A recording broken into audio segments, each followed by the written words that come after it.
Jestem mieszkańcem Białowieży z dziada pradziada. Moje nazwisko Dackiewicz Włodzimierz, urodzony w 1930 roku, też w Białowieży. Nazwisko moje na terenie Białowieży znajduje się od 1641 roku. Władysław IV sprowadził pierwszego Dackiewicza jako leśnika tu. I żyje cały czas tu, w Białowieży. No, jeśli chodzi, Państwa na pewno interesuje sprawa II wojny światowej, więc na ten temat cośkolwiek będę mógł powiedzieć. Pomimo że młody był wiek w tamtym czasie mój, ale ja już w roku 1941 pracowałem w zawodzie krawieckim. Przepraszam, czy mógłby Pan jednak powiedzieć parę słów na temat swojego domu rodzinnego, na temat matki i to, co Pan pamięta z okresu przedwojennego i potem dojdziemy do wojny? Aha. W ten sposób może Pan zechce. Dobrze. Jeśli chodzi o rodzeństwo i w ogóle, tak jak zaznaczyłem, że pochodzę tu z Białowieży, dziad, pradziad, w ogóle całe rodzeństwo to zajmowało się leśnictwem, jak ze strony ojca, tak samo ze strony matki. Z tym, że matka w czasie I wojny światowej została sierota, była wychowana w Białymstoku u pana Nowika, pochodzenia żydowskiego, który miał swój zakład, miał jedną córkę, dwoje dzieci. I jeden syn to do Izraela wyjechał jeszcze w latach bodajże 27 czy 8 roku. Pozostali w Białymstoku, oczywiście Niemcy ich wszystkich wymordowali. Jeśli chodzi o mamę, wrócę jeszcze do niej, była jedynaczką, więc rodzeństwa nie miała. No i w 1927 roku wyszła za mąż za mego ojca, za Dackiewicza Juliana, tu do Białowieży i całe życie spędziła w Białowieży. A tutaj w Białowieży też mieszkali Żydzi przed wojną?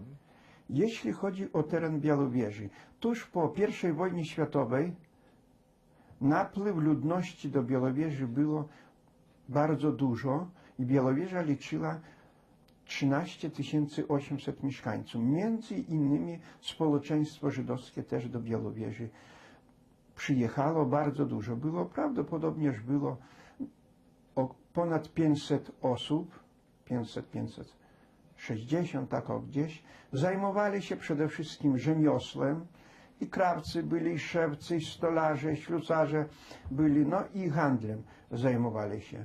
Czuli się u nas w Białowieży wspaniale, ponieważ byli również ludźmi szlachetnymi, udzielali kredytów, nie brali, jeśli chodzi dodatku za zwłokę. Jak do sklepowego się zachodziło, czyli do sklepu, człowiek nieraz nie miał pieniążków, a świeży jakiś towar był ponętny, ciekawy. Sami namawiali na zeszyt, sprzedawali, a potem jak człowiek miał pieniążki, to płacił bez żadnych procentów. I z tej to racji społeczeństwo żydowskie w Białowieży miało zaufanie u ludności. Jeśli chodzi o ludność Białowieży, większość to byli Białorusini prawosławni. To jest społeczeństwo bardzo łagodne. No i jeśli chodzi o społeczeństwo żydowskie, nawet rozmnażało się i w Białowieży była również synagoga. Może kilka zdań. Rok 1939. A czy Pan miał swoich przyjaciół też Żydów? Jeśli chodzi, uczyłem się w szkole, nawet siedziałem w pierwszej klasie, w drugiej klasie z Żydówką, nazwisko Tabacznik, Irena, nazywaliśmy ją. Oczywiście bardzo przyjemna była. Ojciec miał sklep gospodarstwa domowego. Zresztą tam nie tylko gospodarstwa domowego, bo tam i rower można było kupić i inne maszyny do szycia i tak dalej. Także można było wszystko tam u nich kupić. Jeśli chodzi o przyjaciół Żydów, mieliśmy tu w pobliżu mojej ulicy, bo mieszkam na ulicy Krzyża. Najlepszym takim przyjacielem był Żyd Szuster, który posiadał sklep spożywczy. Potem znowuż również byli Slanimska, Pola i Rachela, dwie ich było. Potem był Szuster. Bardzo przyjemny był Kowal u nas, Hanani, Żyd też, który zawsze kuł konia dla ojca, bo ojciec był Krakusem, był dowódcą Krakusów w Białowieży przed 1939 rokiem, więc ich wóz trzeba było mieć odpowiedni, i koń, żeby był piękny, oczywiście o kopyta trzeba było dbać, więc ten Żyd właśnie konia pielęgnował, kuł po ludzku i oczywiście pomagał w tym. Jak nie było pieniążku, bo to różnie było, ojciec budował się w tym okresie, więc jak trzeba było, to czekał na te pieniążki, czyli spłacaliśmy na raty nawet. Takie były właśnie warunki dawane. Może przejdę tak do roku 39, tak. 39. Rok 39 dość żałosny był u nas, bo jak przyszła władza radziecka, spotykali wszyscy tu dość przyjemnie, bo większość to Białorusini wyznania prawosławnego przed 1939 rokiem na tym terenie była szeroko rozwinięta organizacja białoruska, zachodnia komunistyczna partia zachodniej Białorusi, więc dużo było w tych obozach w Kartus-Berezy, stąd siedziało Białorusinów oczywiście, więc tam ci ludzie przeważnie z miłą chęcią spotykali tą władzę tak zwanych zbawicieli swoich. Tu się okazało całkiem inaczej. Przede wszystkim zbudowano spółdzielnie, nawet kolchoz mały zrobiono, część ludzi wywieziono na Syberię, ale to może mniej Państwa będzie interesować. Chodzi przede wszystkim, co się stało z ogólnie społeczeństwem. Ogólnym społeczeństwem stało, że jak oni mówili, nalogi, czyli nakłady, były stawki, kto ile ma wypracować, wyrąbać lasu, wywieźć lasu, obojętnie, czy ty miałeś konia, czy nie, trzeba było to wywozić z lasu. No oczywiście społeczeństwo żydowskie było poszkodowane w tym, bo nie byli przyzwyczajeni do pracy leśnej, a stawki takie też na nich były nakładane. Jeśli nie wyrobił się, groziło nawet wywiezieniem na Syberię. Oczywiście do tego nie dochodziło, bo Żydzi przychodzili przykładowo do mego ojca, do innych i za to płacili, tylko większą dawkę dawali, jak nadleśnictwo płaciło, tak zwany sielschos, czyli leśne chozяйstwo, więc Żydzi jeszcze dodatkowo płacili dla ludzi po to, żeby za nich wyrobiono i drzewo, i wywieziono było. Także te nalogi, czyli te stawki były uzupełniane poprzez ludzi. Ale jeśli chodzi o sklepy, wszystkie zostały zamknięte.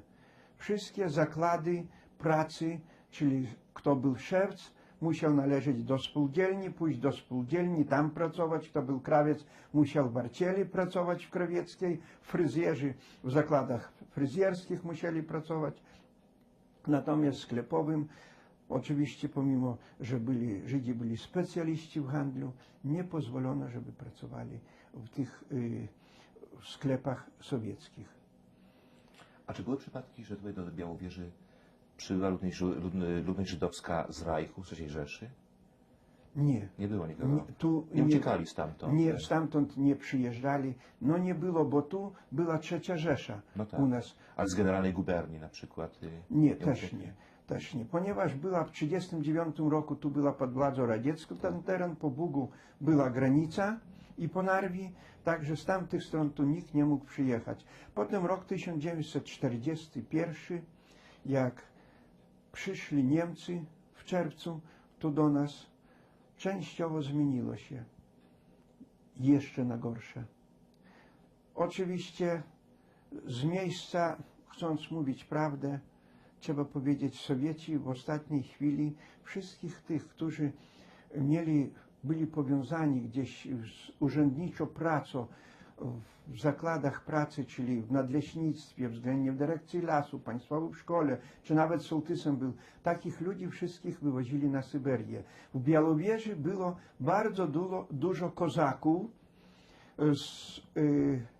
z 18 roku, którzy poszli na stronę Piłsudskiego i walczyli przeciwko bolszewikom. Oni pożenili się tu u nas i tychżeż ludzi też Sowieci w ostatniej chwili aresztowali i posadzili w Twierdzy Brzeskiej. Tam oni siedzieli w więzieniu. Niemcy, jak ich wyzwolili, tam z miejsca zrobili z nimi wśród nich dochodzenie, śledztwo przeprowadzili i ich potem wypuścili. Po 2 tygodniach oni dopiero przyszli tu. Co się okazało? Niemiecki wywiad był bardzo mądry. Od razu wiedząc tu przede wszystkim Göring tu konkretnie swoje wtyczki miał, bo przyjeżdżał przed 1939 rokiem tu do Białowieży, także swoich współpracowników miał i Puszcza Białowieska z okupacji hitlerowskiej była Göringa. Göring już na 4. dzień tu przyjechał do Białowieży, z miejsca nastawił społeczeństwo polskie przeciw białoruskiemu, a białoruskie przeciw Polakom. On tutaj przyjechał na polowanie, Göring? Czy na jakąś Nie, to inspekcję? Puszcza Białowieska była własna jego, więc on Tak. przyjechał tu do siebie. No tak, ale na Jak- polowanie. A normalnie przed 1939 rokiem przyjeżdżał na polowanie. A pan go widział wtedy? Czy... A jak najbardziej. No jak wyglądał? Tak gruby taki jak... No, wzrostu mego, może nie większy, ale przy kości taki był. I nawet teraz, po dzień dzisiejszy, jest mego kolegi siostra, oczywiście, której ojciec współpracował z Göringiem, przed wojną jeszcze i w czasie okupacji był leśnikiem jego ojciec u Niemców. Jeździ tam do Niemiec. Tak? To mieszka Do tutaj? synów Göringa jeździ tam. No. Także, no i sytuacja, jaka sytuacja? Ale muszę powiedzieć, jak tutaj był Göring 4 dnia, pan mówi, w czerwcu 1941 roku, miał jakieś przemówienie tutaj do ludzi? Nie, do Nic. ludzi nic nie miał. Tu zorganizował wywiad i kontrwywiad, zorganizował i osiedlił w Pałacu Carskim i tu wywiad rządził na całą III Rzeszę, w Białowieży. I rozpoczęła się gehenna. Dopiero tortury, mordy i tak dalej. I co się okazało? Na tyle był wywiad niemiecki mądry, że niektórych ludzi wyznania rzymskokatolickiego, narodowości polskiej, dał im granatowe mundury i powołał ich do policji. W tym czasie jeszcze dochodzenie trwało wśród tych Walachowiczów, wśród tych kozaków w Brześciu przez Niemców. Tamci chcieli się zemścić, Polacy katolicy, chcieli się zemścić na niektórych ludziach wyznania prawosławnego w Białorusinach, zaczęli Niemcom wydawać. Jak zaczęli Niemcom wydawać, więc Niemcy rozpoczęli rozstrzeliwanie. Jak wrócili z Brześcia już ci Walochowcy carskiego wojska, ci kozacy, z miejsca Niemcy zatrudnili ich do żandarmerii niemieckiej, a tych wszystkich Polaków, katolików, wszystkich zabrali, oczywiście ślad po nich zaginął. Z miejsca. Taką politykę zastosowali. Początkowo, jak tylko weszli do Żydów, nie mieli do społeczeństwa żydowskiego nic. I wszyscy wiedzieli, że Niemcy złowrogo usposobieni są do narodowości żydowskiej. No my mówimy, prosta sprawa.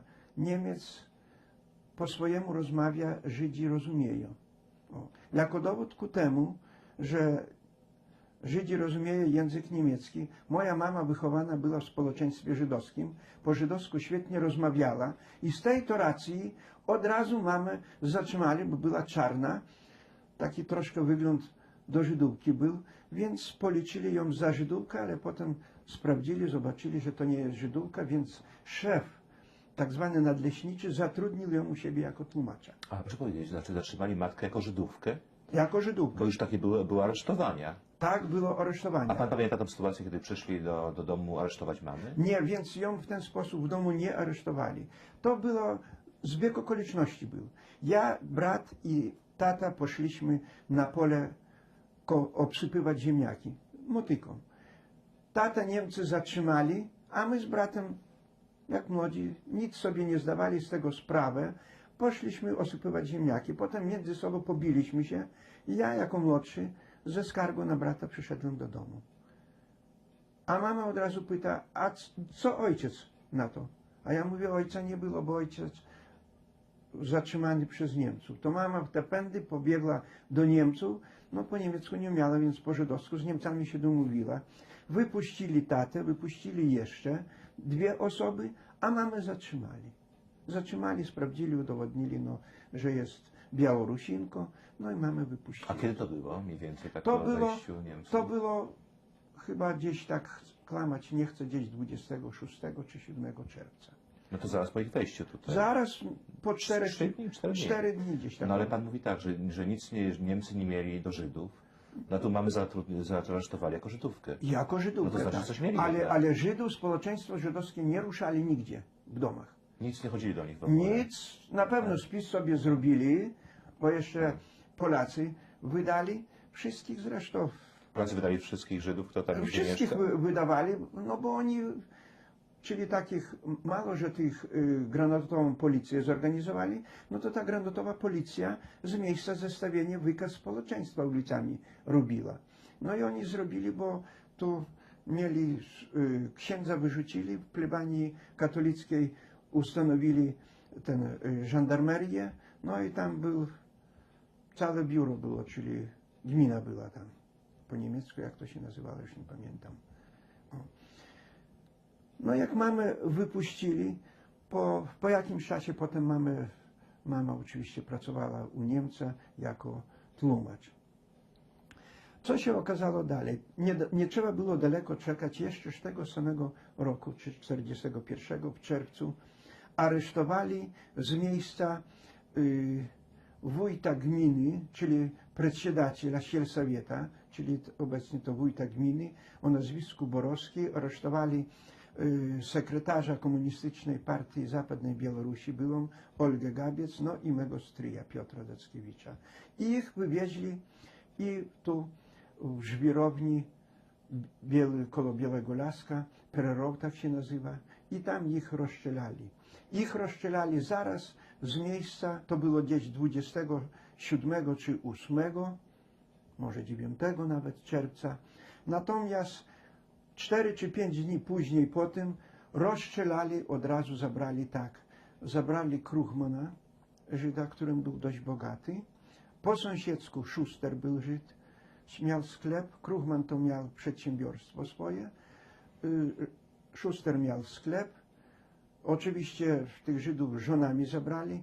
Następnie przez jeden dom była Slonimska, Pola z mężem zabrali ją. Zabrali Rachelę, Slonimską siostrę ją z mężem. I zabrali Hanania. I jeszcze tamtych to nie wiem, bo to ze Stoczka, z centrum Białowieży. Zabrali też wszystko z żonami. Zabrali i ich też wywieźli tu do tego Pererowa i tam ich rozstrzelali. To gdzieś był, ja wiem, 29 albo 2, 3, tak od 20 do 3 lipca, w tym okresie. 29 lipca, czy 29 czerwca? Nie, od 1 lipca? 29 czerwca do Tak. gdzieś 2 lipca. No ale pan wie, to już było od samego początku. To było Tak, to tydzień, było z początku, jak tak, weszli tak. Niemcy. Tak, tak. A czy pan widział, jak tych Żydów aresztowali, czy zabrali? Jeśli chodzi, jak ich zabierali, widziałem naocznie, bo jak Niemcy przyszli, to ja już poszedłem do pracy po nazwisku Naumnik, Leon, u jego uczyłem się zawodu krawickiego. A czy pan może nam powiedzieć, w jaki sposób to było? W jaki przyszli? sposób? Gdzie pan w ogóle był i co pan widział, jak to? Ja zawsze rano na godzinę 6 musiałem być w pracy. Więc 2 samochody ciężarowych podjechali z Niemcami, oczywiście kryte samochody, i tych ludzi, my zatrzymali się, bo nas 2, jeszcze kolega był taki Szpakowicz Jan, zatrzymali się i patrzymy, bo to koło jego domu po sąsiedzku ci Żydzi mieszkali, patrzymy, Szustera wywodzą, Kruchmana i z żonami. I do tych samochodów. Oni byli brutalni w stosunku do tych Żydów Niemcy? Jeśli chodzi do tych Żydów, no, karabinami z tyłu w plecy, jak to Niemcy lubili to robić. I co mówili tego po niemiecku, to ja tam nie rozumiałem, bo nie wiem, co oni mówili. Ich wpędzili tam i potem pozostałych tych Slonimskich zabrali i zabrali Kowala tego i powieźli w kierunku Próżan. I potem my się dowiedzieli, że tam Pan Ślązak taki był Bolesław, jego brata też tam rozstrzelali w tym samym czasie, jak i tych Żydów, chociaż to był Polak, katolik był, rozstrzelali i on o tym się dowiedział i nam tu zresztą po sąsiedzku mieszkał, powiedział, że tych wszystkich Żydów, co zabrano, aresztowano ich prawdopodobnie, no podają, że 6 kobiet, 6 mężczyzn, ale tam więcej, na pewno więcej, bo na 12 osób 2 samochody nie jechało, na pewno, ciężarowe. No z tyłu siedziało wojsko niemieckie, oczywiście z kołnierzyki te brązowe takie byli, to z gestapo, wiadomo, że to gestapo już było. Znaczy to gestapo aresztowało tych Żydów? Tak, tak, tak. No to znaczy, że to być może była jakaś sprawa kryminalna, polityczna? Żadnej Nic nie politycznej, to narodowościowa Tylko sprawa. dla Żydów, że to byli Tylko, że Żydami. to społeczeństwo żydowskie, no jak zaczęli już tych Żydów tam wywieźli, rozstrzelali, to między sobą już taka gadka wśród społeczeństwa polskiego i białoruskiego poszła, że Żydów wszystkich wymordują, ponieważ Żydzi znają ich język, więc a Niemcy chcieli, żeby wszystko to, co oni mówią, żeby w tajemnicy było. I taka u nas była gadka. Jak faktycznie to się działo bliżej, konkretnie powiedzieć nie mogę, bo nie wiem bliżej. Potem rozpoczęła się pacyfikacja u nas. Zabrali młodzież żydowską, narodowości żydowskiej przede wszystkim, bo tu jeńców radzieckich nie było w Białowieży w tym czasie. Ponieważ dużo wojsko przeszło, to Żydzi naprawiali tą drogę Hajnówka-Białowieża. Młodzież. Każdemu gwiazdę żółtą Gdzie? Tutaj na tym? na plecach i na piersiach. Gwiazdę żydowską, żółtą, 6-ramienną. Przypięto było, oczywiście na pewno to przyszyto było, nie przyklejane. Tu obok nas, tu często robili, bo to kiedyś nie było asfaltu, był tłuczeń, więc ciężkie te pojazdy, czołgi szły z gąsienicami, to szybko niszczy tą drogę, więc trzeba było naprawić. No kogo? Darmowy robotnik, Żydzi naprawiali. I następnie rozpoczęto pacyfikację. A jak ich traktowali Niemcy, tych Żydów? No jak ich traktowali jak niewolników, jak jeńców. Oczywiście nic nie mieli do gadki, nie mieli prawa z nikim rozmawiać, nic. A kto ich pilnował? Niemcy? Niemcy A pilnowali. policjanci granatowi czy ci Nie, kozacy? tylko Niemcy. Wojsko niemieckie pilnowało. I wieczorem chodzili do domu? Tego nie mogę powiedzieć, bo nie wiem. A pan ich widział, kiedy pracowali? Jak pracowali w dzień, to widziałem, ale jeśli chodzi na nocleg, gdzie szli, nie chcę mówić, bo i jak dalej z nimi się odnosili, nie wiem. A pan widział kiedykolwiek, żeby bito tych Żydów przy pracy? Jeśli chodzi przy pracy, nie widziałem.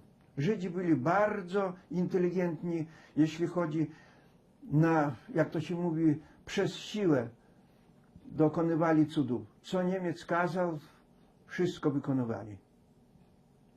Oni byli głodni, pan myśli?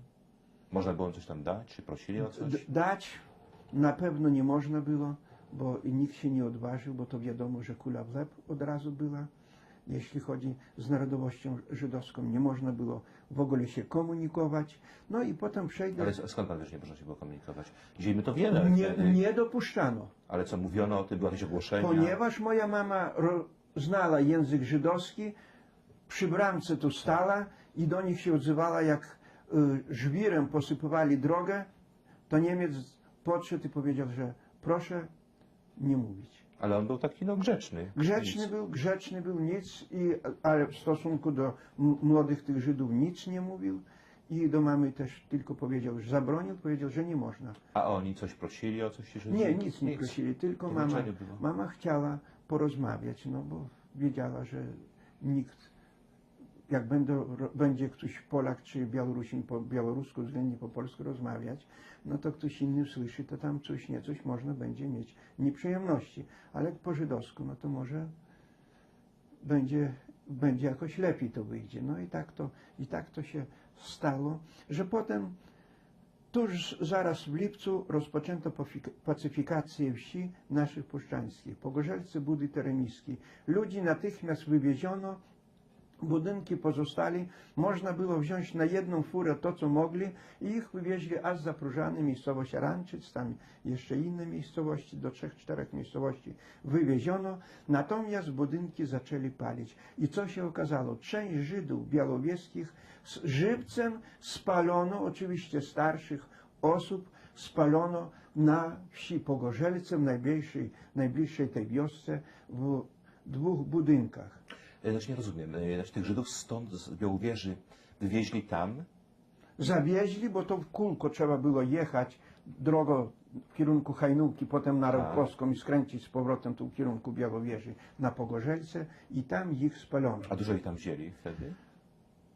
Jechali samochodami, 2 samochodami też, Ciężarówkami. ciężarówkami. Ile ich było? Nie chcę mówić, czy 10, czy tak. 20, czy 50.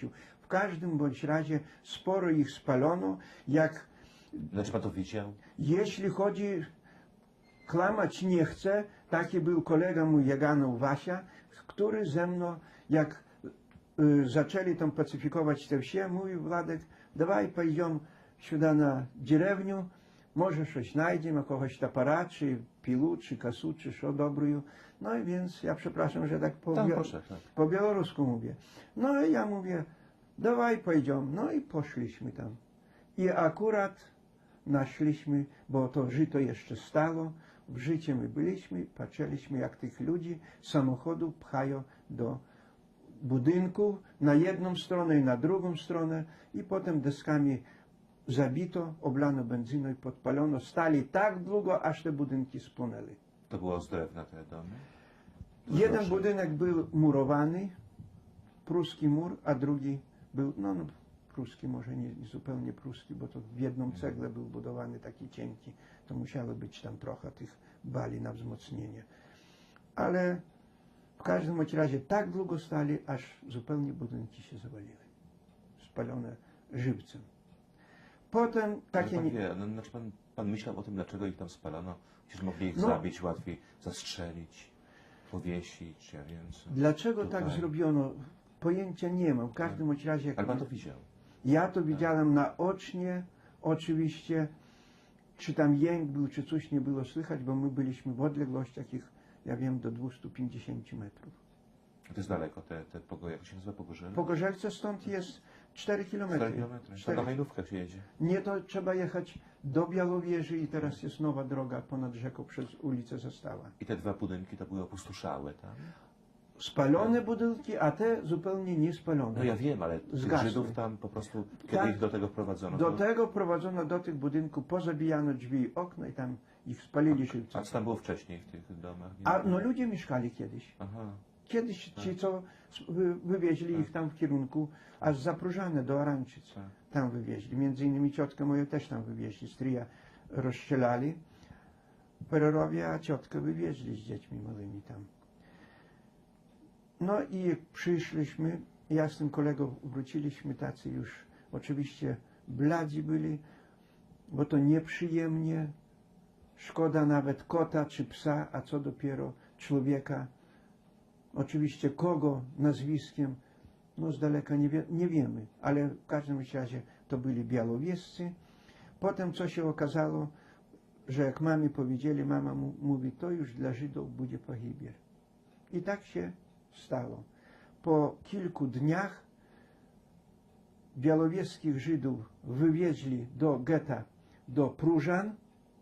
Część młodzieży zatrzymano, tej młodzieży, co naprawiała, i oni już mieszkali tu przy parku tym pałacowym. Ten budynek stoi jeszcze po dzień dzisiejszy. Stoi tam. Tam teraz cała centralka jest poczty naszej. Znaczy to mówi wywieziono, jak samochodami? Samochodami.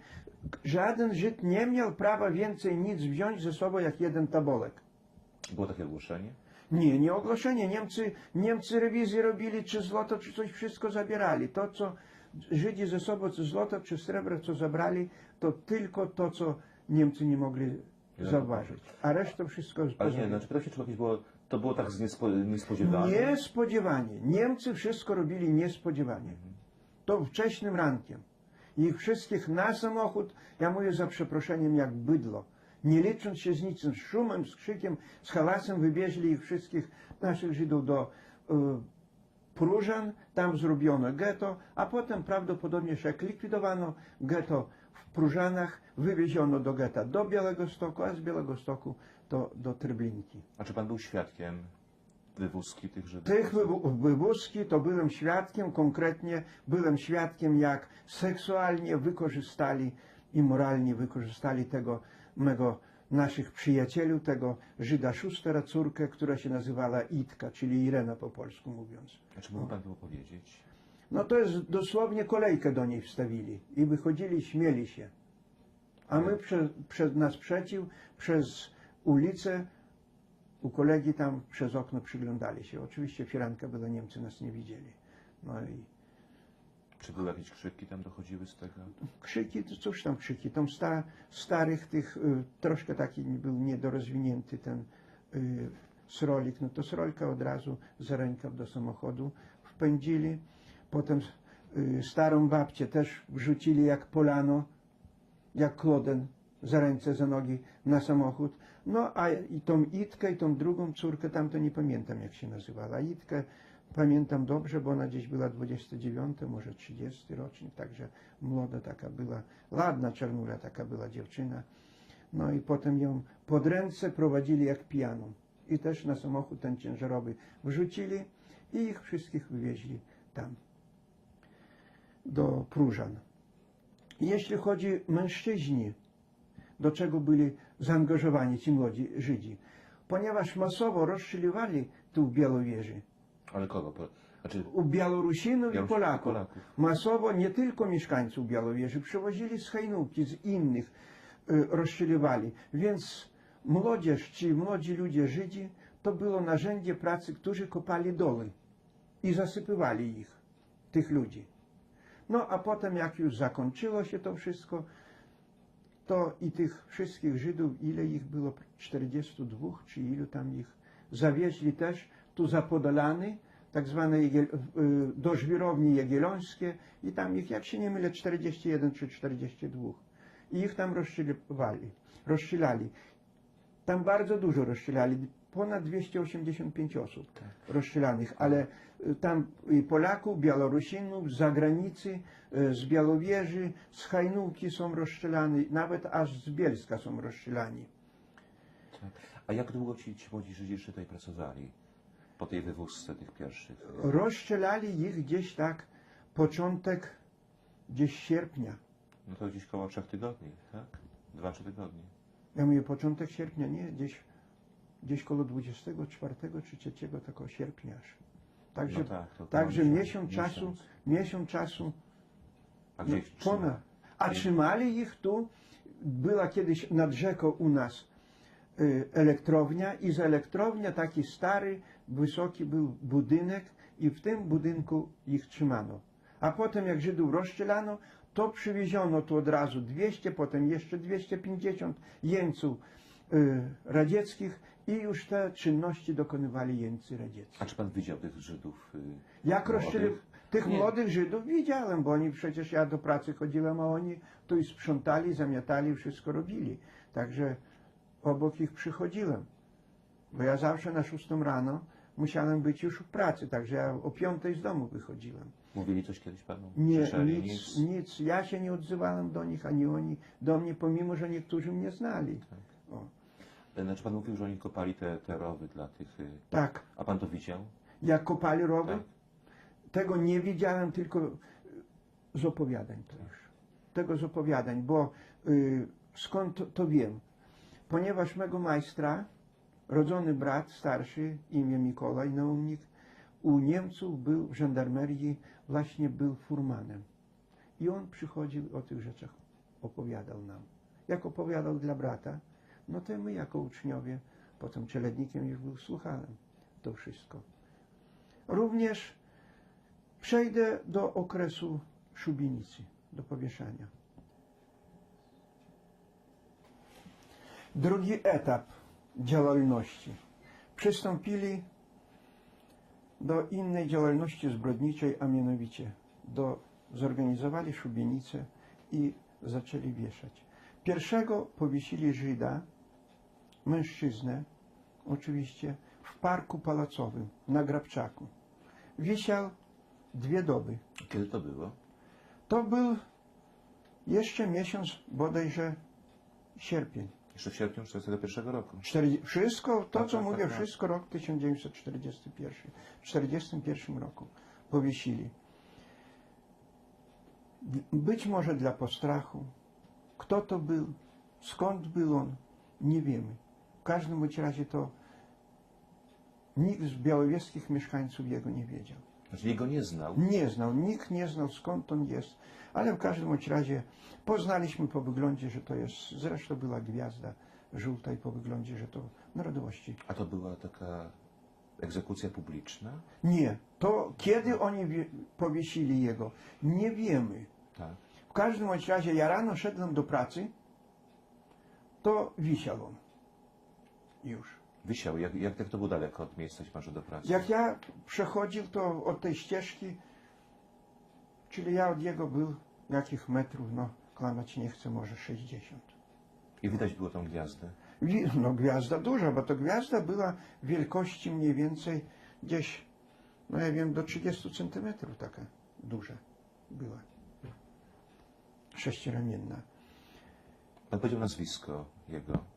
Nie wiedział pan jego nazwiska. A nazwiska nie wiem, Nie. bo nazwisk nie było. Oczywiście, ale znaczy to nie był ktoś, kogo pan znał. Nie, wiedział, w ogóle nic. mieszkańcy Białowieży nie rozpoznali. Nikt, bo jak on wisiał, to nikt go, tam chodzili specjalnie patrzeć, żeby poznać. A można było pan podejść bliżej też? Można było chodzić i nawet za nogę czy za spodnie brać. Bo on był normalnie powieszony w butach, czyli w pantoflach był powieszony, w kurtce był normalnie powieszony. Nie w kurtce, takiej marynarce. Powieszony. W białej koszuli. Kiedy go zdjęli, gdzie go pochowali, też nic my nie wiemy. Ponieważ w Białowieży było wojska niemieckiego ponad 2000. Także i tu żandarmów, i tej Schussmanów, i policji, także mnóstwo tego było tu, nasilenie było, no bo to całe centrum było III Rzeszy tu w Białowieży, jak my mówimy, gniazdo os było. A sam szef, sama ta władza była, wywiad i kontrwywiad, to siedziba była w Carskim Pałacu, a ich szef mieszkał w dworku myśliwskim, pałacyku takim, na terenie parku palacowego. Przeszło po powieszeniu tego Żyda, jakich może 2 tygodnie, powieszono Barmutów, małżeństwo, na podwójnym słupie przy skrzyżowaniu ulicy, teraz ta ulica jest Sportowa i generała Waszkiewicza, tu na rogu, akurat przy kinie. Pan znał tych Barmutów? Znałem tych Barmutów i akurat z pracy szedł, który pracował razem z moim ojcem na szosie, taki Waszkiewicz. Imię już jego nie pamiętam. On troszkę taki był niedorozwinięty, ale jego Niemcy zatrzymali i kazali powiesić tego Barmutę i żonę Barmuty na tym słupie.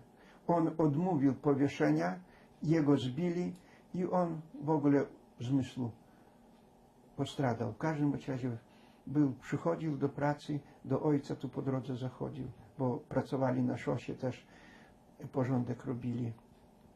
Te dołki wybijali kilofami i reperowali. W każdym razie już przyszedł taki blady na drugi dzień, bo Niemcy jego też jemu na pewno nie wąsko wleli, ale nic on nie mówił. Jak obiad jadł, to ojciec mówił, siedział i plakał. On płakał ten. Tak, ten właśnie Waszkiewicz plakał. A pan wiedział o tym? Nie, to już jak wróciłem z pracy, Tak. to mnie ojciec o tym opowiadał i mama. Że chciał, żeby ten chłopak Że ten mężczyzna to żonaty był człowiek. Tak. Mężczyzna żonaty był. Tak. A tych Barmutów to znałem przecież. O. Ale kto w ogóle widział? Jak ich Że- wieszali, nikt nie tak, wiedział, bo ich po obiedzie wieszali, pod wieczór. Ale ten mężczyzna powiedział, że Tak. chcieli go zmusić do Tak, tego. że zmuszali jego do powieszania, ale on nie zechciał wieszać. No i co się nareszcie okazało, ten Barmuta z żoną wisiał też prawdopodobnie przez 2 doby, bo to już dużo tych powieszanych osób widziałem, bo ja też przychodziłem do pracy, to każdą osobę musiałem widzieć przede wszystkim. No i potem rozpoczęto rozstrzeliwania masowe i wieszanie. I rok 1942 to był akurat prawosławne Boże Narodzenie i też taka ciekawostka. Niewątpliwie tam Żydów też nie białowieskich, tylko innych rozstrzelali, bo przywozili i z Hajnówki, i z Bielska przywozili. Natomiast mieszkańcom Białowieży wszystkim wydali, na kogo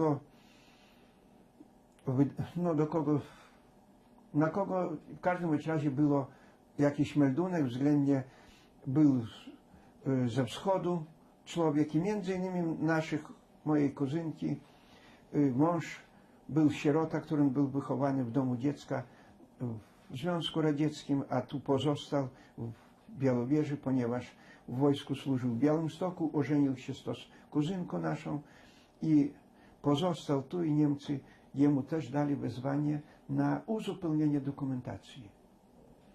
I akurat tak się złożyło, że on miał obchodzić na prawosławne Boże Narodzenie, miał obchodzić, jego uroczystość miały być chrzciny.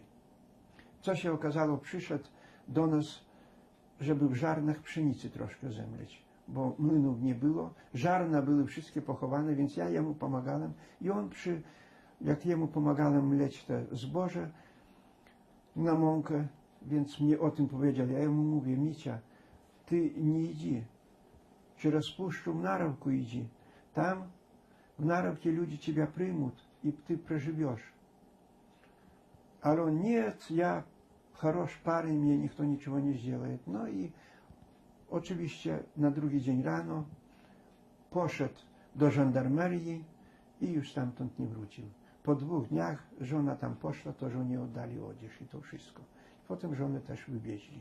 Pan mówi tak, to jest Boże Narodzenie 42 roku. No ale to jest styczeń, prawda? Bo to To święto był styczeń. prawosławnie. Tak, to był Tak. 6 stycznia było. 62. Rozstrzeliwali, tak. Rozstrzelali tam 3-krotnie rozstrzeliwali. Tam rozstrzelali bardzo dużo mieszkańców Białowieży i innych, ja mówię nawet z Bielska, z Podsiemiatyć przywozili. Niewątpliwie nie zbrakło tam i narodowości żydowskiej. A dlaczego ich rozstrzeliwano, tych wszystkich tutaj, co pan mówił? Podejrzani byli. O coś o W każdym działalność razie, polityczną, skoro konspirację? w ogóle dla zastraszenia, my uważamy, że do zastraszenia, bo tych wszystkich, którzy współpracowali, którzy byli w biurach, byli deputatami, czyli radnymi w siersowiecie, czyli w gminie, więc tych wszystkich i urzędników to Niemcy wcześniej jeszcze rozstrzelali w Pererowie i tu za Podolanami, tam na Jagiellońskim w tych żwirowniach. A tu już takich innych, jeden na drugiego troszkę naskarżył, no to jak na mnie ktoś naskarżył, to mnie, to jeszcze i mego brata, to jeszcze przecież ja mam siostrę, to jeszcze i siostrę, a jak ich rozstrzelać, to trzeba i już i mego szwagra rozstrzelać, i bratową. I w ten sposób, jak to się mówi, taki łańcuszek był dość pokaźny, że rozstrzeliwali ich wszystkich. I tam rozstrzelano też 295 osób. Tak. Rozstrzelano. Piękna mogila jest zrobiona. No oczywiście, a już o tym zresztą mówiłem, a Żydów tych młodych 40 parę osób rozstrzelano tym jagiellońskim. Ale jeszcze taki incydent chcę powiedzieć na temat tych szubienicy. Na tym miejscu, koło cerkwi, kiedyś stał pierwotnie pomnik cara Aleksandra I.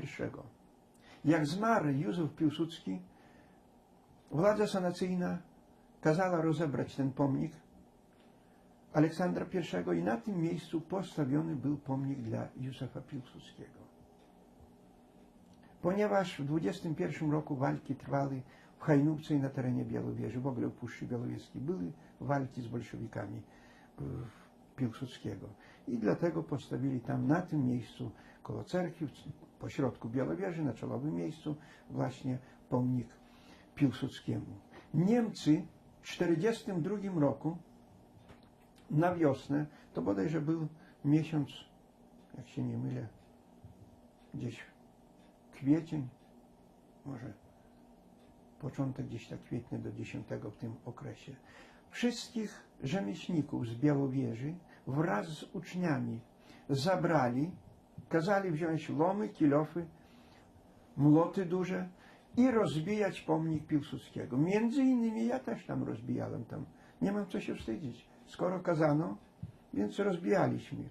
Cały tydzień praca trwała nad rozwaleniem tego pomnika. No, liczyliśmy może pomnik dla Garynka czy dla Hitlera tam postawi się. Co się okazało potem ludzi tak zwanym szarwarkiem. Państwo nie wiem, czy wiecie, co to jest. Proszę powiedzieć. To jest szarwarek, to jest taka robota dla wozaków, za którą się nie płaci. Taka jakby społeczna robota na rzecz danej gminy. Więc ludzi z koni spędzono i do nich jako ładowacze dano jeńców tych wojennych, tych Rosjanów, którzy mieszkali tam na miejscu, gdzie Żydzi mieszkali, ci młodzi, których rozstrzelano na Jagiellońskim tej żwirowni. Nasypywali żwirn, bo kiedyś tymi żelaznymi wozami to dużo nie włożysz. I oni nakładali w żwirowni, tu przywozili i rozsypywali tą. I zrobili taki podjazd. A dookoła tego pomnika to piękne jesiony rosną po dzień dzisiejszy. No my liczyliśmy, że to może jakaś demonstracja, będzie może jakieś przemówienie, Niemcy będą mieć, tłumacz jakiś tam będzie i tak dalej, coś tam będzie, jakieś sowieszczanie w stosunku do społeczeństwa Białowieży. Potem ja idę do pracy, zatrzymują mnie. Bo wszystkich tych, którzy szli z tej strony w tamtą stronę, przy szkole tam, przy tym, gdzie był ten pomnik, zatrzymywali i stamtąd, kto szedł w tą stronę, też zatrzymywali. I trzymano od godziny 5 rano aż do 11. Ale tak patrzymy jeden drugiego, rozmawiamy, co to będzie, że nas zatrzymano. Żeby aresztowali, no to by coś z nami robili, gdzieś by odstarczali. Ale co już społeczeństwa więcej i więcej dochodzi, kto idzie, to wszystkich zatrzymuje. A potem patrzymy na te drzewa, deski takie dość grube, 7,5 cm, poprzybijane na tych jesionach. I potem gdzieś godzina była, tak nie klama, gdzieś pół do 11. Ci Ukraińcy przyszli, a przede wszystkim pan Żywieluk taki był, żandarm, i zarzucał z Niemcami petli, sznury tam, na te deski. A potem przyjechała fura niemiecka i oczywiście nazwiska już nie pamiętam, narodowości był polskiej, katolik był, który u takiego rolnika niemieckiego, taki coś w rodzaju jakby majątek taki, my mówili, że to majątek, a nazwiskiem tego Niemca Richter był i on u jego pracował, ten Polak, ale nazwisko już nie pamiętam jego. Przyjechał stamtąd, z tego majątku przyjechała fura i podjechała pod drzwi, skąd wyprowadzano właśnie pojedynczo, po jednej osobie ludzi, obojętnie, czy to mężczyzna, czy kobieta, czy młody człowiek, na boso, półnagi. I dowozili do tej szubienicy tym powozem. Ten Żywieluk dawał tą petlę dla tego człowieka aresztowanego i kazał jemu, żeby na szyję sobie nakładał.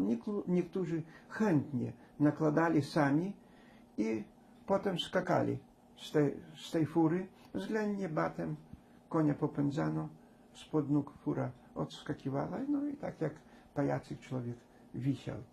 Te wszystkie osoby, co tam wieszali, to ja ich wszystkich widziałem, bo rano do pracy szedłem, to musiałem tam stać i oglądać.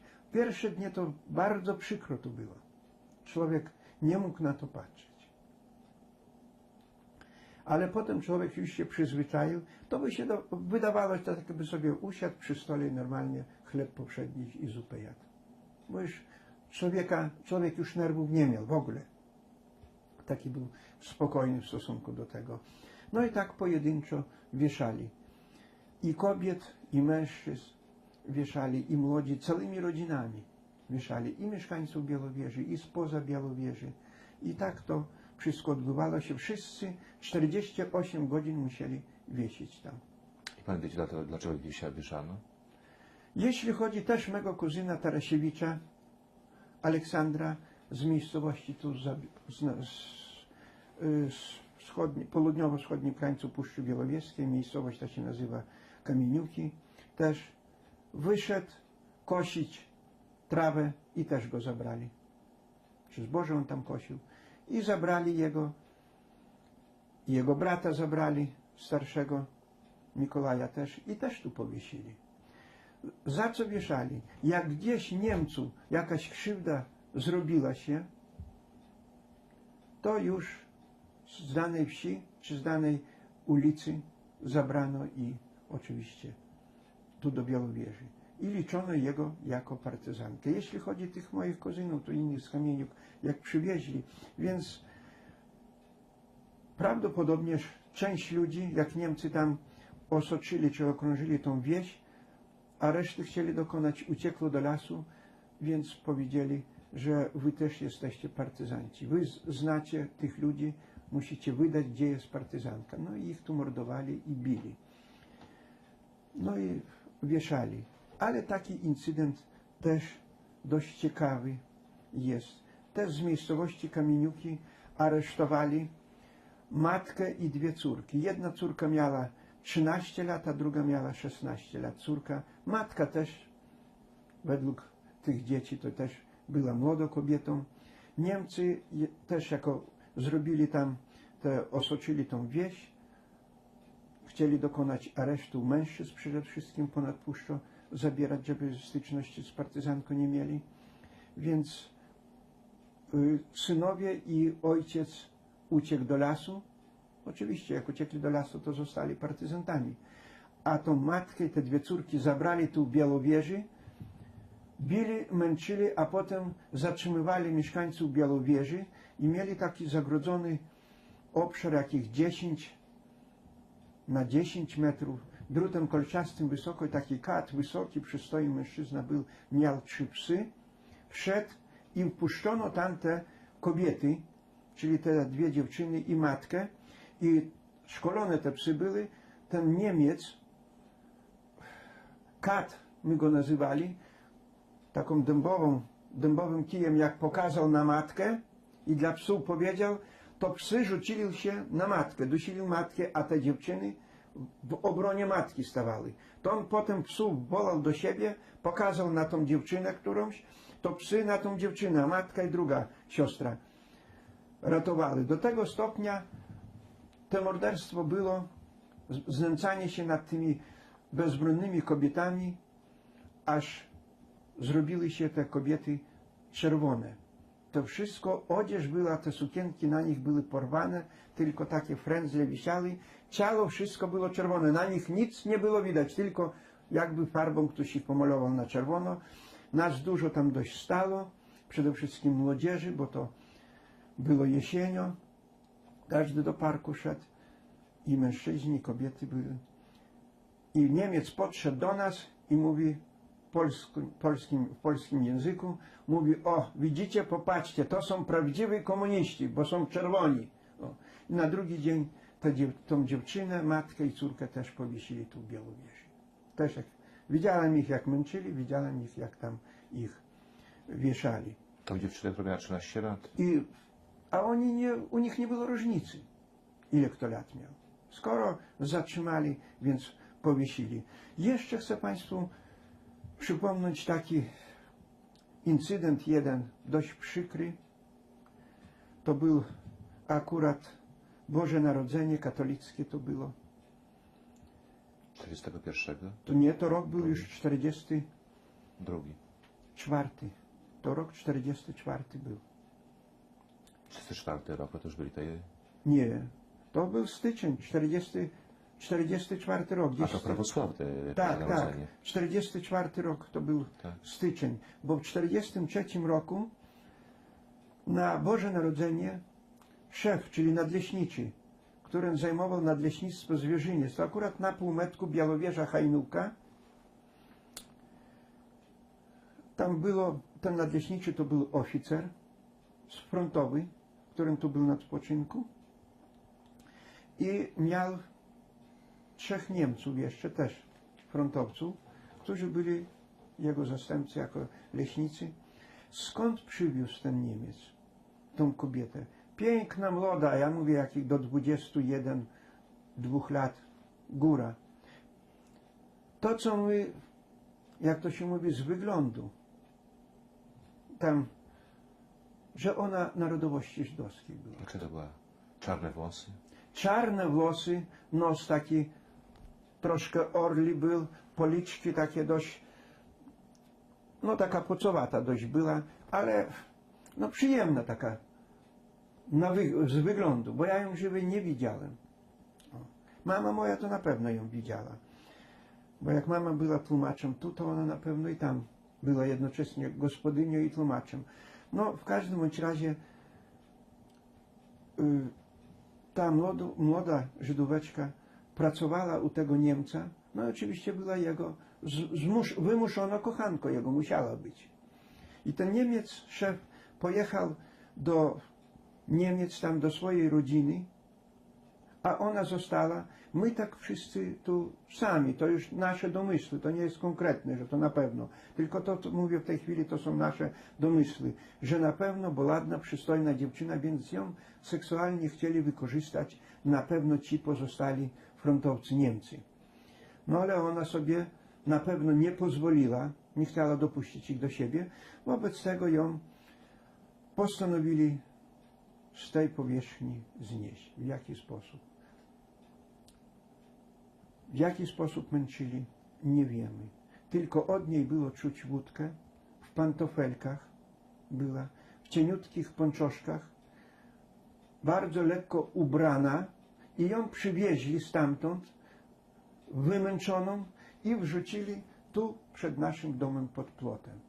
I akurat u mnie koleżanki do nas przyszły tu sąsiadki, kuzynki, graliśmy w karty i ja ich potem chciałem wieczorem odprowadzać.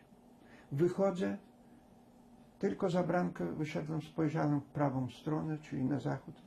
Patrzę, że coś na białym śniegu i chrapie. Ja mówię, dziewczyny, ktoś tam jest. I od razu też bałem się podejść. Podeszłem ze strony już za płotu, przy bzie, spojrzałem, patrzę, że człowiek, ale chrapie mocno. Więc podeszłem do domu, od razu wróciłem, dziewczyny, ty poszły do domu, a tu u nas po sąsiedzku przez 3 domy był podsołtys. Zaraz ojciec ze mną poszedł do tego sołtysa. Daliśmy jemu znać.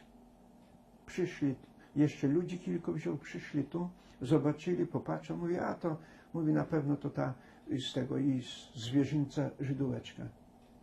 No ale że ona już tylko chrapała, więc ją na taką drabinkę od wozu położono, zaniesiono do tego sołtysa do domu, dano znać do naszego tu nadleśniczego, tego Niemca. Niemiec wysłał bryczkę, nie bryczkę, a szytki, czyli sanie, przywieźli doktora. Doktor stwierdził, że z jej nic, już zamarzła ona i to, co ona chrapała, to ostatnie to powietrze już nie wychodziło. Więc ją na drugi dzień obmyto, na nowo ubrano i w kapliczce takiej na ulicy tej Sportowej obecnie, ta kapliczka jest po dzień dzisiejszy prawosławna, położono i w cerkwi ogłoszono, żeby ją rozpoznać. Nikt ją nie rozpoznał, leżała chyba 3 czy 4 dni i potem ten już nieżyjący puszkarski Klaudiusz, ten pop, pochował ją na cmentarzu tak jak prawosławną chrześcijankę pochował tam na tym cmentarzu. W tej chwili, gdzie ona pochowana, też tego powiedzieć nie mogę, no bo nie wiem. gdzie ona została pochowana. Zresztą może i śladu już do tej pory nie ma. I jeszcze taka też ciekawostka, jak powstało getto w Próżanach, więc część ludzi i z Próżan narodowości żydowskiej i białowieskiej część było też w getcie w Białymstoku. Więc i korespondencję prowadzili między sobą. W jaki sposób? Nie pocztą, ale jeździli furmanką. Ale kto? Kurierzy tacy, więc jeden Kurierzy drugi? Żydzi, kurierzy narodowości żydowskiej. 2 mężczyzn było i jedna młoda Żydóweczka lat, ja mówię 19, może 21 w tym takim wieku. I stale, jak jechali z Próżan, to stale na nocleg przyjeżdżali tu do nas, u nas zatrzymywali się, U was w domu? u nas w domu, tylko nie w tym następnym, bo tam mieszkaliśmy. I to było wiadomo, Że u nas zatrzymuje się tam. są Żydzi? No tak, no wiadomo, że Żydzi zatrzymują się, oczywiście i Niemiec, tam, którego mama tam tłumaczem była, oni wszyscy wiedzieli, Niemcy wiedzieli o tym. No i zatrzymywali się u nas ci Żydzi, jechali do Białegostoku, potem na drugi dzień rano wracali, tam dzień czy 2 byli w Białymstoku, wracali z powrotem, bo stale ci sami jeździli. I nareszcie moja mama do tej młodej takiej Żydóweczki mówi, że wiesz co, po co masz jeździć? Niemcy was i tak rozstrzelają, zabiją. Mówię, to chociaż ty zostaniesz z rodziny jedna. No i my przetrzymywali ją 2 tygodnie u siebie. A kiedy to było? To rok 1943. 33. W 1944. A pan mówi, że one jeździły to konspiracja, czy ich Nie, Niemcy nie, no, wysyłali? legalnie Niemcy Legalnie o tym wysyłali, wiedzieli. tak. Niemcy Ale wiedzieli. po co jeździli? No ja mówię, korespondencję prowadzili Aha. pomiędzy jednym gettem a drugim. No gettem. ale nie było potrzeby wysłać na przykład Niemca? Dlaczego musieli Żydów Nie, wysyłać? Żydzi. Sami Żydzi jeździli. I jak ją zatrzymali, ja mówię, 2 tygodnie my ją przechowywali. Ale gdzie się ją przechowali? U siebie w domu. Ale w piwnicy W czy piwnicy normalnie? trzymali ją Tak? na noc, w piwnicy zachowali. No i przykryty chodnik, przykryty, kto tam wie, że tam piwnica jest. Tak. Bo jak gdzieś jakieś okienko jest na zewnątrz, to wiadomo, że tam piwnica jest. No zresztą to taki starodawny zwyczaj. Jeszcze nad piwnicą ich taki chodnik samodzielowy był i łóżko tam jeszcze stało na tym, także ona śmiało tam była. Wreszcie ci Żydzi dwaj przyjechali i do mamy mówią, czy ona jeszcze jest gdzieś żywa. Mama mówi, jest. To my chcemy się z nią zobaczyć. No mama otworzyła z piwnicy, ją wypuściła. Wyszła ona, oczywiście porozmawiała i oni powiedzieli, że niestety Pani Mario, bo moja mama Maria nazywała się niestety Pani Mario, że my ją musimy zabrać, bo inaczej to dużo Żydów zginie. No i żal nam było jej, bo my już 2 tygodnie przyzwyczailiśmy się do niej. Przyjemna taka dziewczyna była. No i niestety, i potem ślad zaginął. I zaraz jak oni już odjechali stąd, no to jeszcze może ja wiem, może miesiąc, może 2, to getto w Próżanach zostało zlikwidowane, przywieziono całość getta samochodami, Niemcy przywieźli do Białegostoku. No Niemcy jak przywozili, to korzystali, bo przede wszystkim, tak jak i tych Żydów w Białowieży zabierali, to penetrowali wszystko, doszczędnie, to co mogli, to wszystko pozabierali. Oczywiście to nie dla Niemców szło, tylko każdy Niemiec sobie prywatnie to wszystko zabierał. Tyle pokrótce Ja na mam ten znaczy temat. parę pytań do Pana. Proszę jeżeli bardzo. można. Znaczy Pan tutaj mówił o takich paru falach Tak, tak, morderstwa na Żydach. tak, Bo najpierw była ta rodzina, którą Pan pamięta, tak, że wywieźli. Potem było ten dom spalony, potem te szubienice, prawda? tak. Jeszcze po coś zapomniałem. No Zresztą potem rozstrzelano. No rozstrzelano tych też tutaj. No, tak. Ale to nie było tak za jednym razem, nie robiono tego jak gdzie indziej w Białowieży. Nie robiono nagminnie. Bo W wie, na przykład, stosunku do ludności żydowskiej. ja wiem, bo na przykład pan wie, no, w Narewce na przykład, czy w tych innych okolicznych miejscowościach, tam zabili Żydów w ciągu jednego dnia, już na początku U nas tego nie było. Nie, A czy wiedzieli, co tam się dzieje? Czy pan na przykład wiedział, A co skąd? się było w Nikt Narewce? nic nie wiedział. O tym, co się działo tam dookoła Narewki, czy w Bielsku szybciej wiedzieliśmy. Tak. O. A w Natomiast, Bielsku co było na przykład? a w Bielsku przecież też tam getto było. No, ale to było malutkie. później. Ale później już było. to tam co innego. Tam jeśli partyzanka jakaś była, czy co, no to tam szybciej słuchy tu do nas dochodziły. Natomiast to, co się działo tam, jak to się mówi, kamień w wodę, nic nie było Tak. nam wiadomo. A czy Żydzi nie uciekali stąd? Jak było taka...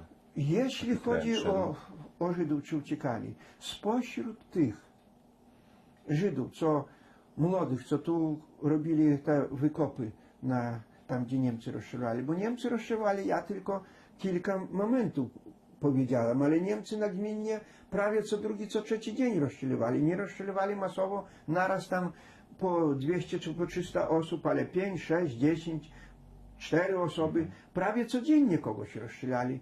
Także to, a jak wieszali, to jak wzięli się za wieszanie, no to tygodniowo 2 razy wieszali tu u nas. Także to było wieszanie. Jeśli chodzi o Żydach, to jeszcze muszę wrócić, że u nas, u tego szefa tu, Schulz, nazwisko jego było, a potem on już po II wojnie światowej w Niemczech Demokratycznych był ministrem rolnictwa i leśnictwa nawet i przyjeżdżał tu do nas, do Białowieży, bo on współpracował z partyzanką. I w jego była taka gospodyni, starsza już kobieta, od mojej mamy to może lat 5-6 młodsza, Sarenka, która przed wojną, czyli przed 1939 rokiem, na naszej ulicy miała restaurację. No, popularnie można nazwać knajpę taką. Restaurację alkoholową. I ona cały czas podawała się, że jest Polką. Czy ona wdowa, czy rozwódka, czy stara panna była, na ten temat nic nie będę mówił, bo nie wiem, ale wiem jedno, że sama żyła, sama miała tą restaurację i miała 6 piesków takich małych, kudlatych takich w domu trzymała. I Niemcy jako Polkę ją wzięli do siebie i ona taką gospodynię tam jeść gotowała i tak dalej. I w ten sposób ona przeżyła okres okupacji niemieckiej. Natomiast tych Żydów, tych młodych, którzy kopali te doły pod rozstrzał innych narodowościom i zasypywali potem tych donatów. Więc na terenie tej żwirowni na Jagiellońskim Trybie, tu za Podolanami, uciekł Żyd, krawiec, jakiego nazwisko? Malecki, Srolik. Srolik Malecki. Uciekł. Ten Omelianowicz, nie Malianowicz, ten jakiego? No mniejsza o to. Tak. W swoim folderze o Puszczy Białowieskiej podaje, że on uciekł, przechował się tu. Niestety, kochani, ten Srolik Malecki nie przechował się w Białowieży. Ani tu na wsi nie przechował się. On jak uciekł, trafił też gdzieś tam na terenie Białostoczyzny do niewoli niemieckiej. Trafił gdzieś w ręce gestapa i był wywieziony aż gdzieś na zachodniej granicy Niemiec, tam gdzieś tam aż w Westfalii, gdzieś tam był i w tych obozach przebył całą okupację hitlerowską. I wrócił, on wzrostu był wyższy ode mnie, czyli ja mam 1,66 m, on jakich miał 1,72 m, 3 ten Srolik Malecki, kawał chłopa było, ale jak wrócił w 1945 roku, wrócił na jesień do Białowieży i razem ze mną pracował u tego szkrawca. Ja z nim rozmawiałem. Ważył 32 kg wszystkiego. To proszę Państwa, możecie sobie wyobrażać, w jakich dobrych warunkach był. Że wrócił z obozu koncentracyjnego. Tak. Jeśli chodzi o pozostałych, kto wśród żywych został z narodowości żydowskiej z Białowieży? Tak jak wspomniałem, ta pani Sarenka została. Ale pan powiedział tak, że ona tutaj miała tą restaurację, tak? Tak. I było wiadomo, że ona jest Polka.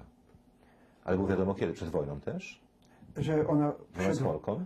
przed wojną, czyli przed 1939 Tak. rokiem i za okresu okupacji hitlerowskiej, nikt nie wiedział, że ona narodowości żydowskiej. Nikt nie wiedział.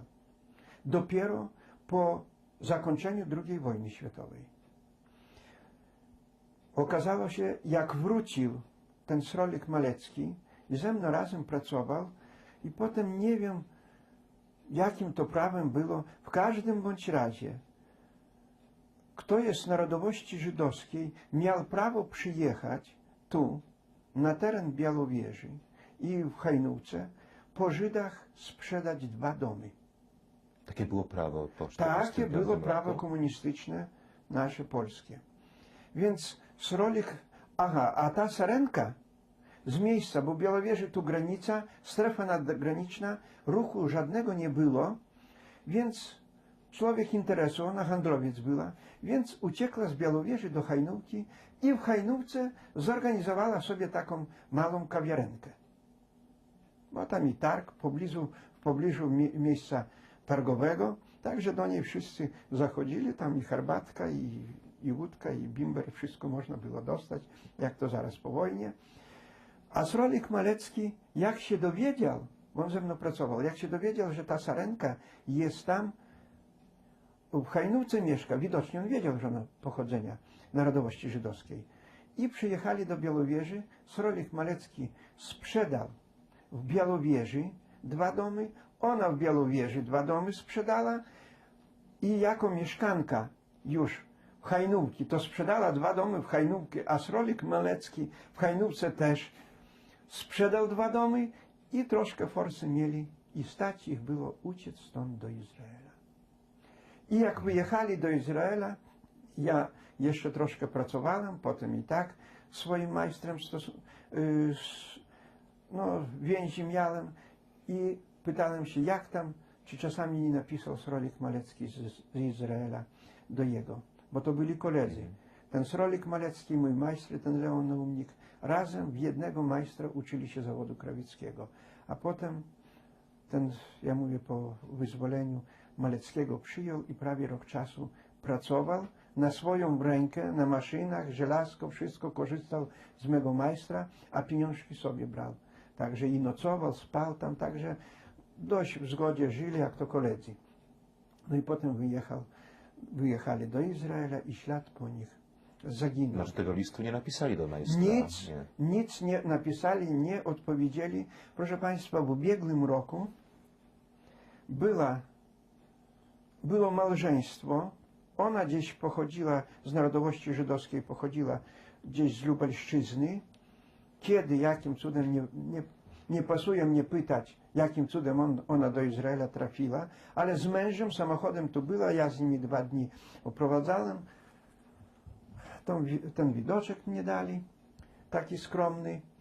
I też im dałem te nazwisko Srolka Maleckiego, mówię, tej Sarenki gdzieś koło niego, o ile jeszcze żyje, no on gdzieś 913 rocznik, to może żyje, może już nie żyje.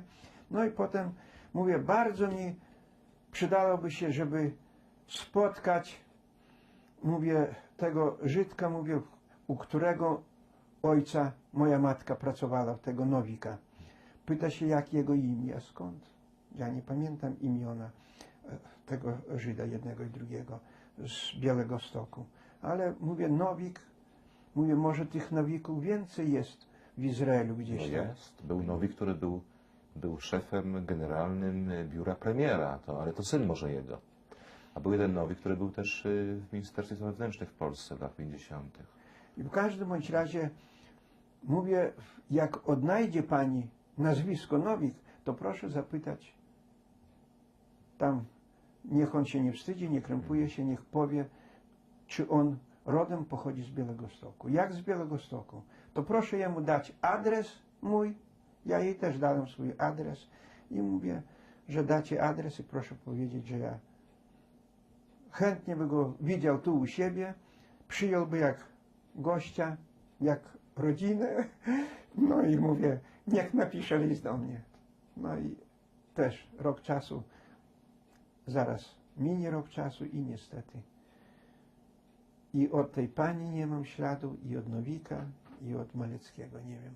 Bo więcej tam Ale pan takich... wie, pan mówi Sarenka, ale to było przezwisko, to był pseudonim, czy Nie, co? nazwisko Sarenka. Ona się nazywała Sarenka. Tak, a faktyczne jej nazwisko żydowskie, jakie było, nie powiem, bo nie wiem. Rozumiem. A proszę powiedzieć, a czy tu się jacyś Żydzi ukrywali w okresie II wojny? Bo jak pan wie, no były najpierw te pierwsze morderstwa. Czy ukrywali się? Nikt się nie ukrywał. Nikt tutaj się nie ukrywał. Nikt nie ukrywał. Dlaczego tak było? Ponieważ cały czas, jeszcze przed 1939 roku, różne rozruchy na tle żydowskim byli wszędzie w Polsce. Nawet tu, w tych terenach polskich, gdzie Białoruś obecnie jest, tam nawet byli. Nawet w Próżanach takich, niedaleko w Brzeście rozruchy były. Koło Bielska to rozruchy były, w Bielsku. W Siemiatyczach nawet były. Przed 1939 rokiem. Nieduże, ale skromne zatargi były w stosunku do narodowości żydowskiej, a w Białowieży nie. Dlaczego nie? Dlatego, że tu Białowieża to było zlepek narodowości różnej, z całej Polski. I tu w Białowieży trzeba podkreślić, może nie na temat już, ale trzeba podkreślić, że jeden cmentarz jest. Na tym jedynym cmentarzu wszystkich chowali. Wszystkich narodowości. Że prawosławnych, katolików i Tak, Żydów a też? cmentarz był własnością parafii prawosławnej. Po dzień dzisiejszy jest. I kilkokrotnie to społeczeństwo było wymieszane u nas. Także Żydzi, czyli społeczeństwo narodowości żydowskiej, czuli się tymi Polakami, takimi w Białowieży, rdzennymi. Jak to się w Bogu Duchu nic nie winni nikomu. Tak. Bo dlaczego tak? Przede wszystkim może kilka zdań na temat tego handlu. Prosty taki handel. Zajdziesz do Polaka czy do Białorusina, który miał swój sklep, taki sam sklep. Sprzedaje, cena jest. Przymierzysz na siebie, cena konkretna. Jak 10 zł, to 10 zł nie ustąpi. Jak masz pieniążki, to zapłacił i zabrał. Jak nie, to nie. Do Żyda zajdziesz, no wiesz co? No ja ciebie dobrze znam, ty dobry człowiek, no proszę bardzo, ja tu mam zeszyt, wyjmuję szuflady zeszyt, no ja ciebie zapiszę, nazwisko, imię i adres daj, podpisz się ty mnie. Podpisał się, no wiesz co, jeszcze dzieci mogą przyjść coś kupić, może jeszcze coś, nie masz pieniążki, trudno, no proszę bardzo, ja zaczekam. To kosztuje 10 zł, no ja tobie za 8 sprzedam. Jak z takim człowiekiem nie żyć w zgodzie? Musowo. Czy chcesz, czy nie chcesz, musisz żyć, bo ten człowiek tobie duszę, serce oddaje. Tak. A Polak czy Białorusin był niestety, jak cena 10, nie ma mowy. Chcesz, kupuj, nie, wynoś się. I tak, proszę Państwa, to było. I dlatego społeczeństwo narodowości żydowskiej miało zaufanie społeczeństwa naszego. A że większość było tu narodowości prawosławnej Białorusinów, a to jest społeczeństwo, czyli ludzie bardzo łagodni, każdemu ustąpią i więc... No ale pan wie, była taka idylia, ale nikt nie próbował ich ratować, jakoś ukryć kogoś, schować gdzieś Jak każdy w piwnicy. sam, jak to się mówi na włosku. Bał się sam. Każdy bał się. Także, a tu w tych okolicznych lasach nie byli też Żydzi? Nie pouciekali do tego? Jeśli chodzi o Puszczy Białowieskiej, to co ja już wiem, obecnie co wiem, co z okupacji, to ja nie chcę mówić, bo ja nie wiem. Ale już wiem, bo jeżdżę do kolegi tu do Próżan, do Kobrynia, to na teren Białorusi już obecnie, za granicę tam. I tam się spotykam przeważnie swoimi rówieśnikami, starszymi i z partyzantami. I rozmawiamy na różne tematy. I właśnie 3 Żydów po dzień dzisiejszy żyje, właśnie którzy byli na tym terenie w partyzance. Ale oni byli stąd, z Białowieży? Nie z Białowieży, z tamtych stron byli. Uciekli. Z getta uciekli do partyzantki. O.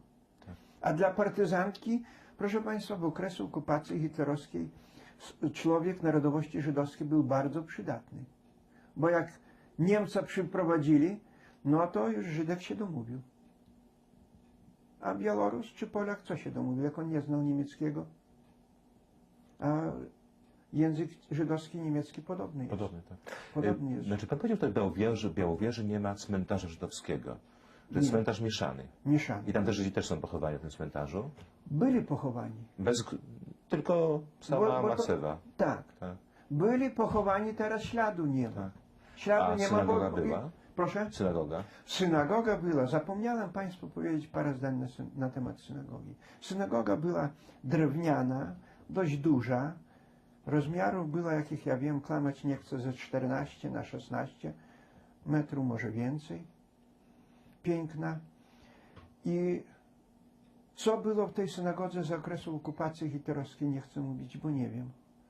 Natomiast po wyzwoleniu, czyli po II wojnie światowej, gminna spółdzielnia Samopomoc Chłopska w tej synagodze przetrzymywała, bo kiedyś skup był, obowiązkowe dostawy zboża, to tam zboże było, czyli ziarno tam przechowywano, następnie cement, wapno, nawozów tam to nie trzymano,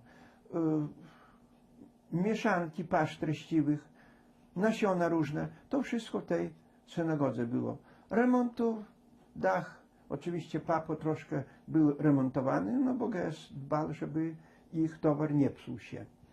Ale potem taki był Białorusin, on sam rodem pochodził tu z Kamieniuk, pozostał tu w Białowieży, ożenił się w Białowieży, nazwisko Siedun Mikołaj, był przewodniczący Gromadzkiej Rady Białowieży. Ja w tym czasie byłem zastępcą prezesa Gminnej Spółdzielni Samopomoc Chłopska. Prezesem był Waszkiewicz Aleksander i zastępcą do spraw handlu był Smoktunowicz Michał. A magazynier, który tam w tej synagodze te towary przetrzymywał, był Arciuch Mikołaj. Ten Siedun Mikołaj już nie żyje, a Arciuch Mikołaj i Smoktunowicz Michał żyją po dzień dzisiejszy. Domówili się, bo gminna spółdzielnia już rozpoczęła budować magazyny swoje, domówili się, żeby tą synagogę rozebrać. No oczywiście gminna, ten Sieduń, przewodniczący Gromadzkiej Rady Narodowej, takie pismo wystosował, że sprzedaje. Czy uchwała tam była, czy nie była, tego nie chcę mówić, bo nie widziałem tego. Ale wiem konkretnie, że pan Smoktunowicz Michał i Arciuch Mikołaj rozebrali tą synagogę. No i oni budowali się, więc potrzebne były materiały na ich budowę. I poszło to na ich budowę. To drewno. Kiedy to było? Proszę? Kiedy to było? To był rok już bodajże chyba około 70 roku. Dopiero? Dopiero. No i była jedyna synagoga w Polsce drewniana, już jej nie ma. Nie ma. Widzi pan. To wszystko koledzy byli. Więc załatwili. No tak. A niech pan jeszcze powie tak, tutaj było, pan powiedział 2000 Niemców. Tak. A to był Wehrmacht tutaj stacjonował? Czy co? Jacy to byli Niemcy w ogóle? My ich nazywali lotnicy, Luftwaffe to było? bo oni chodzili w takich ubraniach jak lotnicy. To znaczy, jaki mieli kolor munduru? Kolor stalowy. Tak. Stalowy, ale tu mieli na tych patkach, mieli te coś w rodzaju samolot, nie samolot, bocian, nie bocian, takie coś w A rodzaju. gdzie oni stacjonowali? Stacjonowali przede wszystkim w szkole, tu w Białowieży, stacjonowali w parku dyrekcyjnym i w parku palacowym. Ale oni się ludnością nie zajmowali, rozumiem. Czym oni się zajmowali? Ludnością się nie zajmowali w ogóle. Nie męczyli ludzi. Oni nie. Ale gdzieś jak trzeba było obstawę robić, to oni Tak. robili obstawę. A kto jeszcze tutaj był? Jacy Niemcy jeszcze byli tutaj? Ale jeszcze była u nas żandarmeria. To już oni mieli te kołnierzyki brązowe i te patki tu brązowe mieli. I potem jeszcze byli Holendrzy u nas tu też. Holendrzy z Holandii? Z Holandii Holendrzy byli. Niemcy przywieźli jeszcze tu i Holendrów sobie. Ale Holendrzy jak przyjechali tu do Białowieży, nie zechcieli z Niemcami współpracować. I Holendrzy na warcie stali nie z karabinami, ale z łopatami. Do tego stopnia doszli, bo zrozumieli, o co tu chodzi. Bo jak zobaczyli, że po tych nadleśnictwach, po tych terenach, wszędzie i w Narewce, wszędzie tu mieli, ale podlegali pod Białowieżę ci wszyscy, a tymi nadleśniczymi, tymi Niemcami rządziło tego wywiad niemiecki. Także jeździli, oblawy tam robili, tartaki tam swoje mieli, zakładników tych Niemców, tych sowieckich mieli Niemcy. Jak jeździli wąskotorówko, to ich ładowali na platformy związane jako zakładnicy.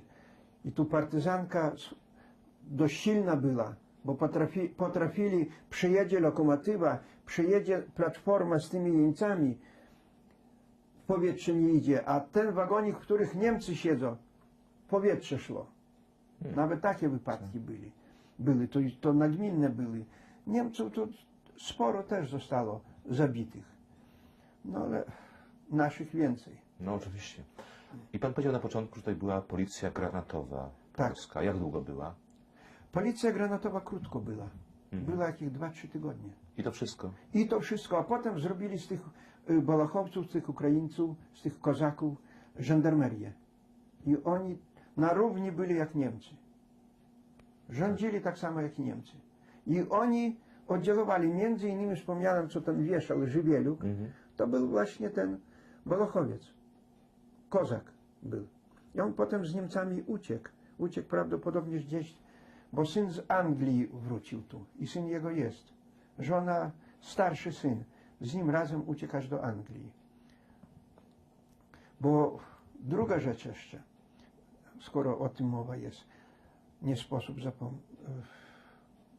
pozostawić bez echa to.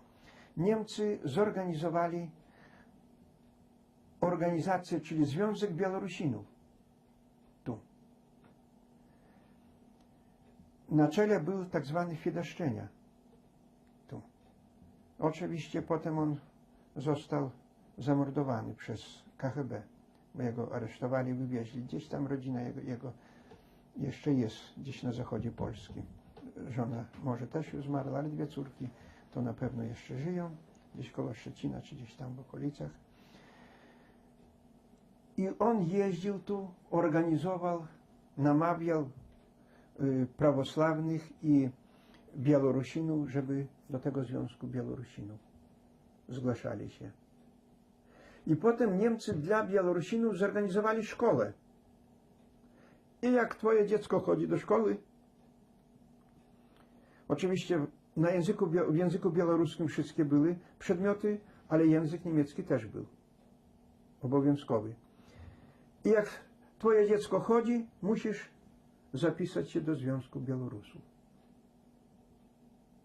I potem co robili? Z tych Białorusów werbowali ich, nie werbowali, no wcielali do wojska niemieckiego. I oni stali na obstawie tych Niemców. I na pierwszą linię w razie partyzanki czy czego, to wystawiali tych Białorusinów. Taka polityka była. No i od razu dość sporo zapisali się, potem dało się wypisywać z tego, rezygnować z tego Związku Białorusów. No i ci wszyscy, którzy do końca dotrwali w tym Związku Białorusów, no to jak Sowieci przyszli w 1944 roku, to nikogo z nich nie zostało. Czyli było 500 Żydów mniej więcej, tak?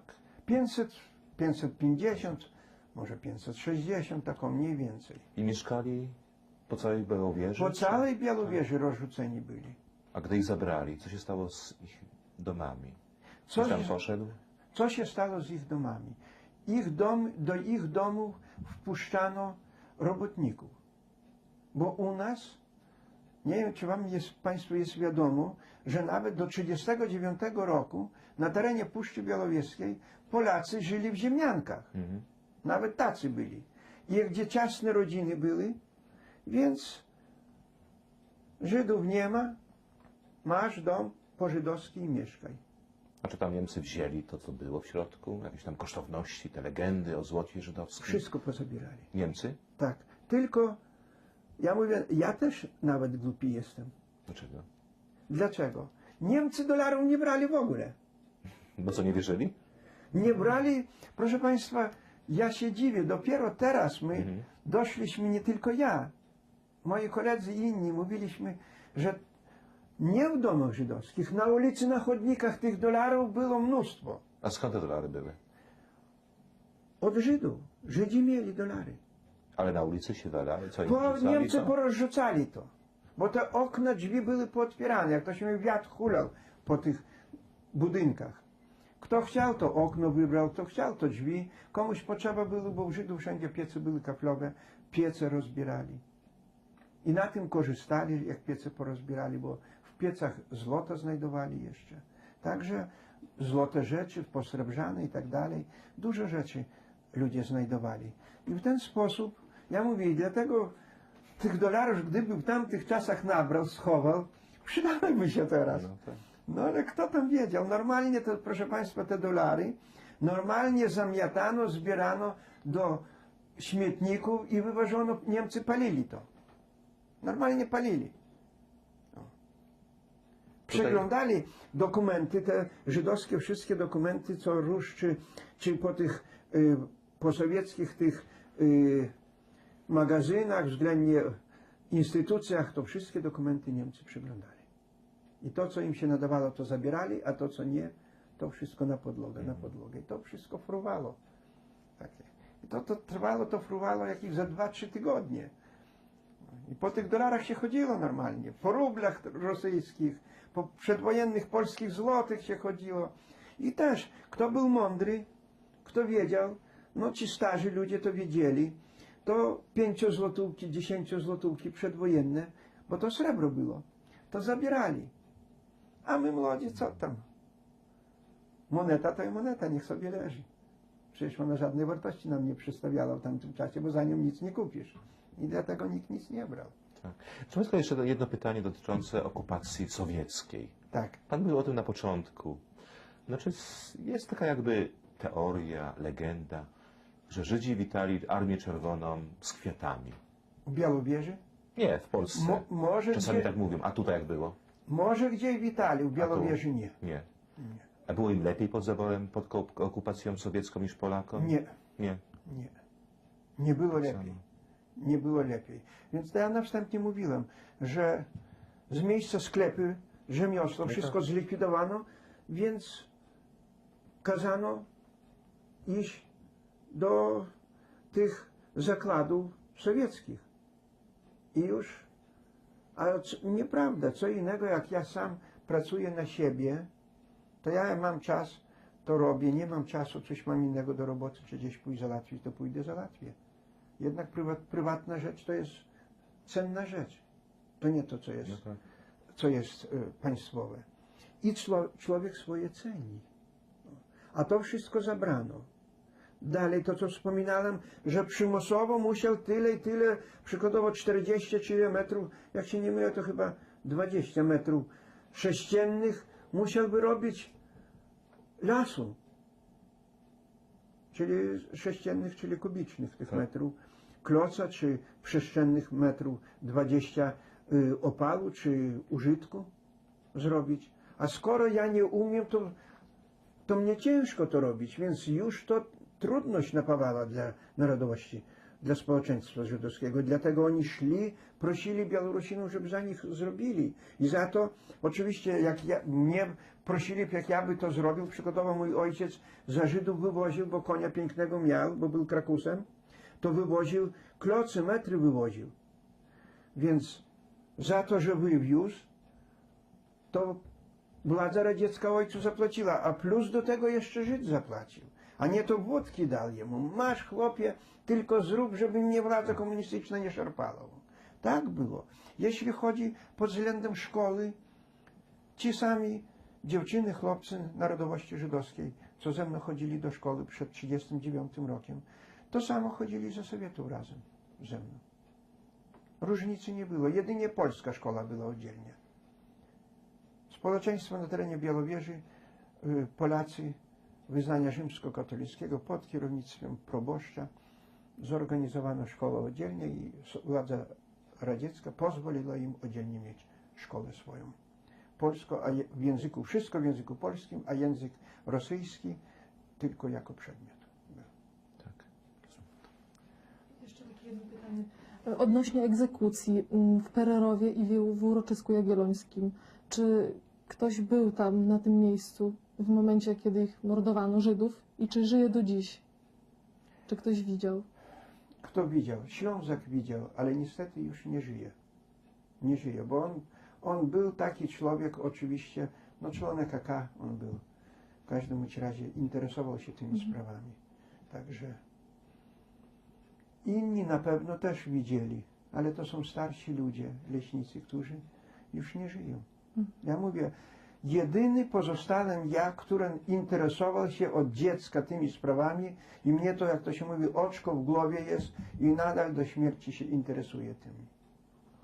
I dlatego cośkolwiek mogę powiedzieć na ten temat. Dziękuję, tyle by było. Dziękuję bardzo.